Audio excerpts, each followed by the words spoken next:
মার্ভেলের Zeus Deadpool Avengers ডুমসডেতে দেখা যাবে। রিসেন্টলি আপডেট থেকে জানা গেছে ডেডপুলকে অ্যাভেঞ্জার ডুমসডের জন্য কাস্ট করা হয়েছে, বাট এখানে একটা টুইস্ট আছে এবং সেই টুইস্টটা কি তা জানতে হলে ভিডিওটা লাস্ট পর্যন্ত দেখতে হবে। আর হ্যাঁ, ভিডিওটা যদি ভালো লেগে থাকে তাহলে লাইক অ্যান্ড সাবস্ক্রাইব করে পাশে থাকবে। তাহলে শুরু করা যাক। এখন পর্যন্ত এমসিইউর বেশ কয়েকজন বড় তারকারা এই সিনেমায় থাকার বিষয়টি নিশ্চিত করা হয়েছে। সাম্প্রতিক হিট ভিশন নিউজলেটারে প্রকাশিত এক প্রতিবেদন অনুসারে অ্যাভেঞ্জার্স ডুমসডেতে রিয়ান রেনল্ডস এর উপস্থিতি নিশ্চিত করা হয়েছে।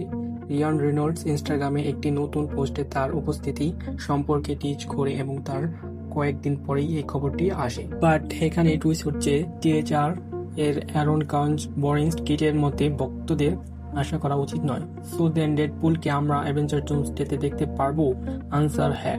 অ্যাকচুয়ালি ডেডপুল থ্রিতে আমরা থর অ্যান্ড ডেডপুলের একটা সিন দেখেছিলাম, অ্যান্ড এই সিনটা অ্যাভেঞ্জার ডুমসডেতে কানেক্ট হতে পারে এমনটাও পসিবিলিটি আছে। কারণ এখানে ডেডপুল প্যারাডক্সকে এই সিন নিয়ে জিজ্ঞাসা করলে প্যারাডক্স তা ফিউচার হবে বলে ডেডপুলকে থামিয়ে দেয়। সো মেবি এই সিনটা অ্যাভেঞ্জার্স ডুমসডেতে থাকতে পারে। আর যদি বলি তার ভূমিকা কি হবে তা স্পষ্ট নয়, তবে মনে হচ্ছে আগের মতোই ঐতিহ্যবাহী কাজ করবে। আজকের জন্য এইটুকুই।